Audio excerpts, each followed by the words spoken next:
These two wheels are mounted on separate axles and supported by a frame so that they can revolve freely at different speeds. Let's fasten a spoke on the inner end of each axle so that by turning the spokes, we can turn each wheel separately. With a bar or crosspiece, we can turn both wheels in the same direction at the same rate of speed. Let's get something to hold this bar in place so that it will press against the spokes. Notice that this support is not locked to the axle. It turns freely. Now we can spin the wheels by rotating the support. This is fine as long as both wheels are able to turn at the same speed. But let's see what happens when we go around the corner. With this arrangement, we cannot drive one wheel faster than the other. And if we stop one wheel, the other wheel won't budge. Let's put this bar on a pivot so that it can swing in either direction.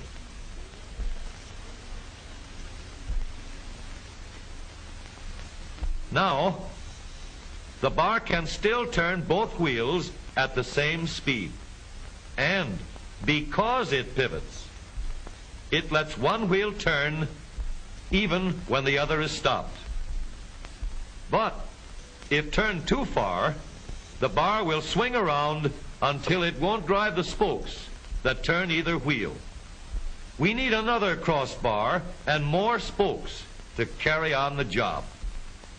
When we stop one wheel, the crossbars will continue to push the spokes of the free wheel around. As long as both wheels are free to turn, the bars do not swing on their pivot, and the wheels move at the same speed. Now we have the working principles of a differential. To adapt the model for use in an automobile, we will have to make a few changes. In order to reduce the jerky action caused by wide spaces between the spokes, we will put in more spokes. Further filling in the spaces between the spokes gives steadier, more continuous action, and changing the shape gives firm, constant contact. Now we can make the gears thicker and stronger, and we have differential gears.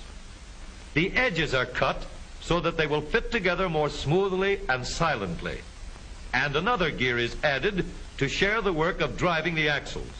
The principle is the same.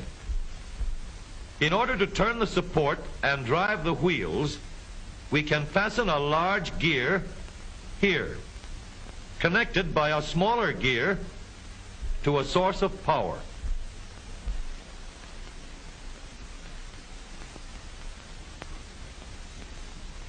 Notice that the power is connected to the differential at the center line. We can make our model more compact by moving the gears closer together. When we put our differential in an automobile, we have to leave room for the drive shaft, which carries the power from the engine. We may build the floor of the car above the drive shaft. But if we do, we won't have much room inside unless we make the top of the car high too. Of course, we could lower the floor and ceiling, but the drive shaft would be higher than the floor. This would have disadvantages. A shaft in the middle of the floor of an automobile would be inconvenient for passengers and would be awkward for carrying luggage. Today, engineers have found a way to make the car roomier and closer to the road without a clumsy shaft above the floor. The drive shaft from the engine to the differential is lowered out of the way, and the drive shaft is connected to the rear axle at the bottom.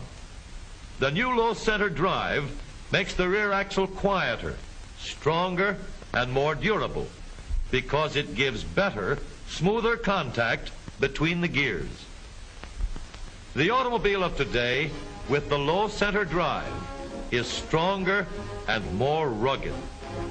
Every part of the rear axle has been built to withstand strains far greater than it will ever meet on the straightaway or around the corner.